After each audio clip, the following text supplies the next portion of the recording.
Midlife Crisis Journal for Ryan Day. I keep not checking before I do this. 20 or 21. No tip yet for today, letting that build up, but I was excited yesterday.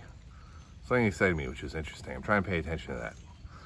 So what I did was I asked my neighbor if they'd be opposed to redrawing property lines in the back or making a deal to redraw property lines in the back. So here's the situation. So my house was to carve out of a larger property. So I have a neighbor on one side, that side with like 10 acres, and a neighbor on that side with like 8 acres. And we have like a decent, we have like 1.5, almost 2 acres. They're originally part of 10 acres on this side. I've been here for like almost 10 years. Neighbors on this side, they moved in the same time as us. They initially had plans for what to do with their yard, but didn't do anything with it. So if you look back here, this basically where this murder barn starts. So it's like it's a shed, but it looks like you just kill people in it. The neighbor's property actually starts there, but for the last couple of years, they've let us use this yard. So basically going up the hill here. So like I mow that, for example. It's not ours, but I mow it. And it goes back pretty far, like to that tree line in the back.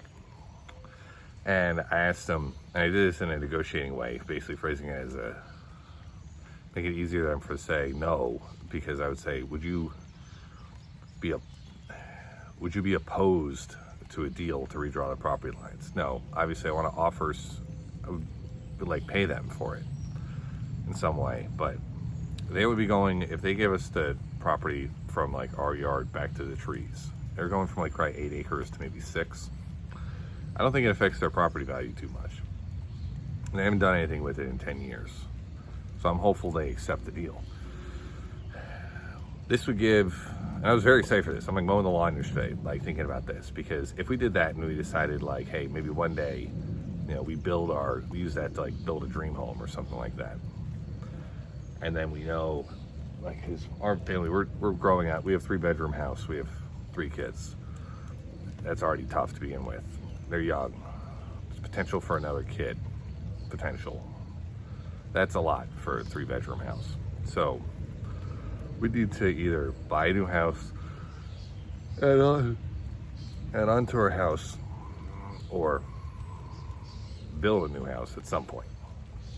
And we could do that on our existing property. That's probably the most cost-effective way to do it, because without having to sell our house, which won 2015, so I don't want to sell it.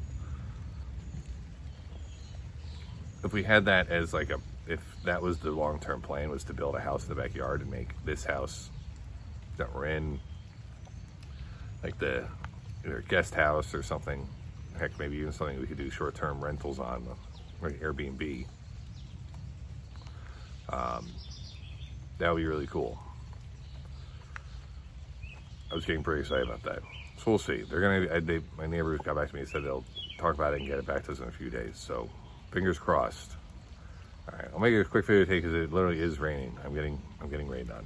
So, all right. All right, so that's it for day 20. Although yesterday I did this, I had a tick on me when I got back inside. So rain is better than a tick. All right. Day whatever it is in the books.